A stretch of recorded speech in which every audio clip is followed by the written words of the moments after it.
That's an exciting one for you today. Talking about growth being a bad thing. Never thought you'd hear me say that, but not all growth is a good thing. I'm excited to have you here because today we're going to break some false beliefs of my own as well. Something that I experienced this last week, and I wanted to share it with you because it was intertwined into the podcast episode that we did.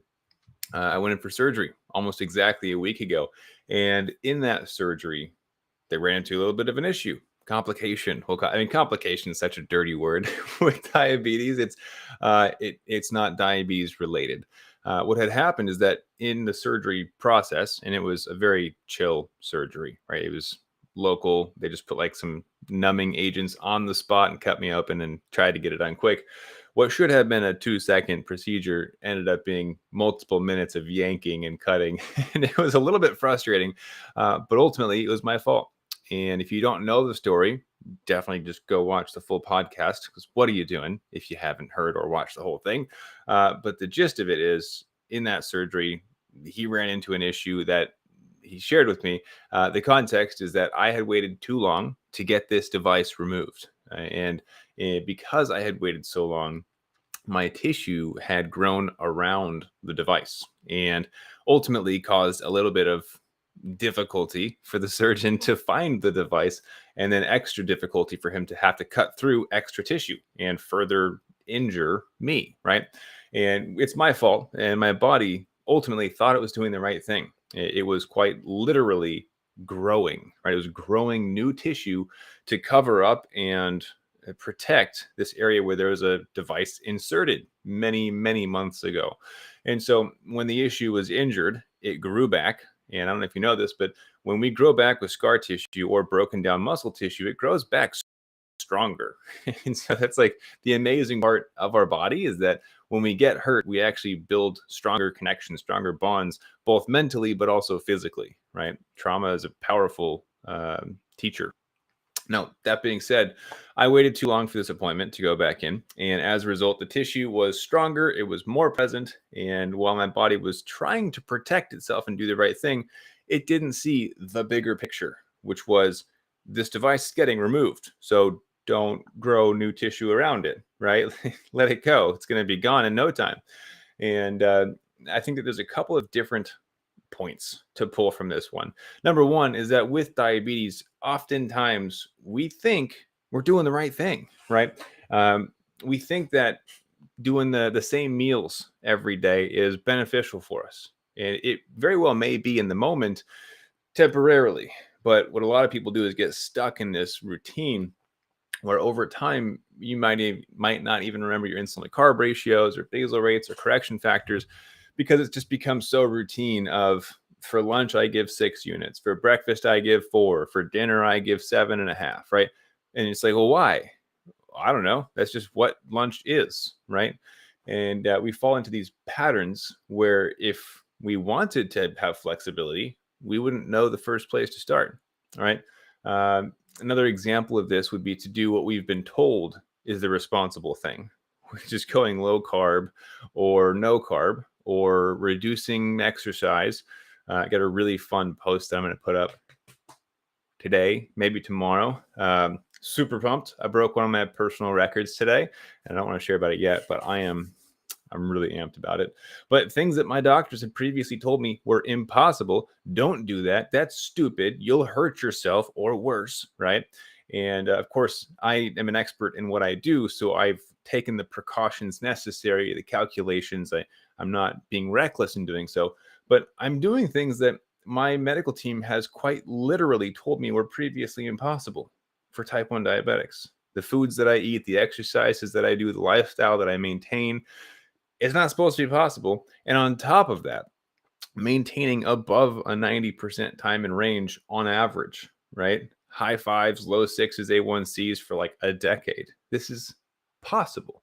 However, you got to make sure that you're growing in the right direction, because like my body's tissue, it was growing to strengthen itself to support my injury that it perceived as an injury. It was a medical procedure, but it tried to heal up the medical procedure when in reality, that was it growing in the wrong direction. The right direction would have been to just let it lie and the medical device would be removed. So when you're looking at how you're making improvements with diabetes, I want you to consider, are you going in the right direction? Because 100 miles an hour in the wrong direction is going to take way longer than 1 mile per hour in the right direction, right? So it might feel like you're going slower, digging down, getting to the root of things like a true insulin to carb ratio, actually pre-bolusing, actually measuring out and counting every gram of carbohydrate. That feels slow. It feels boring, right? But that 1 mile an hour in the right direction is so much more beneficial long term than 100 miles an hour in the wrong direction, which might be the restrictive diet that you've been told to follow, or uh, not trying new things, living in this little box that diabetes is allowing you to live in. So when you're making decisions, I want you to look long term, not what's going to put a band-aid on this and fix it for today, but am I building strategies? Am I growing in the direction that I want to be headed long term? Okay. So, I didn't even know we were going to be live on YouTube today. What's up, YouTube? And actually, that's a good point for us. I am not going to be going live on YouTube in the following weeks. I'll shoot you guys a little community message with the link where you can get to our group, because Facebook's going to be the home for these lives in the future moving forward. But for today, what's going on, YouTube? Good to have you here as well, and Facebook and Instagram. Good to see all you guys. Have you ever tried regular insulin? No, I have not. I've actually been denied a lot of requests by my medical team. You guys know me. I love to experiment for the sake of learning, but also for sharing with you what I learn about blood sugars and diabetes and from my research. I was not allowed to have anything outside of what the current medication allotted. So the same insulin, same CGM, same pump. Couldn't try new things. They wouldn't even let me switch between meters, glucometers, right? So it's unfortunate. Wow, a lot of people on YouTube. This is awesome. I'm glad that I accidentally clicked the YouTube button today. So big picture, because I got to get going pretty quick. As you can tell, I am sweating. It is a hot one today, and I have to have my fan off so that it doesn't blow in the microphone and screw up the audio. But growing in the wrong direction will ultimately slow down your success, even though it might feel like a temporary boost. I used to pull back when life got chaotic with blood sugars. I would try to restrict everything, take less insulin, eat less carbs, get rid of any unpredictability or spontaneity in my schedule. The reality, though, is that the more often we pull back, the more often we restrict ourselves, the easier it is to pull back, to restrict, the more second nature it is to not face our fears, to not be bold in the face of a challenge, right? And so in similar to my arm injury, I didn't know it wasn't an injury, procedure, my tissue had grown back even though it shouldn't have been, right? It was too amped up, but it went in the wrong direction. And with diabetes, I don't want you to think that the work that you're doing is making you or giving you progress, when the reality is it might actually be setting you up for failure, because it is restrictive, because it was a shortcut, because it was never going to work in the first place, right? So the big idea for today is to get to the root and zoom out. Like, what is going on? If my body had the capability to zoom out and understand that this procedure was temporary and the device was going to be removed eventually, even though I was a little bit late going back to my appointment, it wouldn't have grew that extra tissue, right? It would have let things go. And if we can zoom out with our diabetes, it might be helpful to understand what the big picture looks like, both for where we want to go with our goals. Like, do I want to be an athlete? No. Okay, then don't put so much attention on athletics and blood sugars. Maybe it's more about being a chef and you want to study food. Cool. But also in the day-to-day living, where are your efforts going? And if your efforts aren't going towards something that is actually going to have a big impact, what are we doing?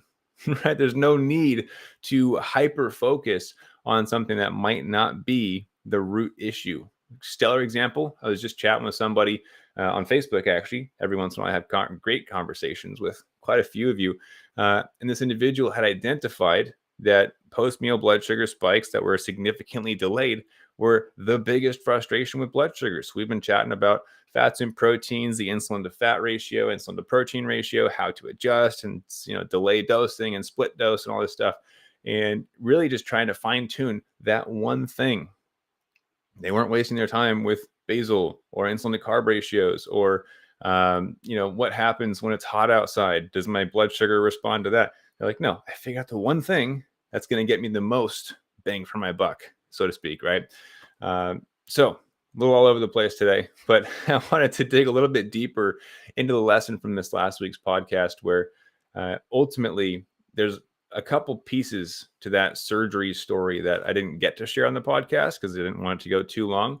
The big picture from that podcast, of course, is that, there were moments in my diabetes past where I became complacent and I was growing in the wrong direction. I was allowing myself to sit at higher blood sugars for ages, and it just wasn't a good spot. And it might be something that we're completely unknowingly doing to ourselves because it's become so routine, just like a restrictive diet, just like saying no to family events and all this kind of stuff. If we do it often enough and we lean back on these restrictive habits and patterns, it feels like our normal. And before you know it, it becomes the normal. So just be cautious with that. Obviously, it can be a strategy to be used.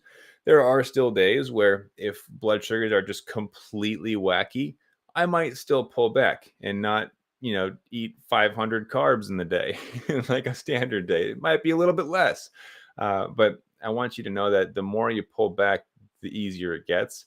And that's not a good thing.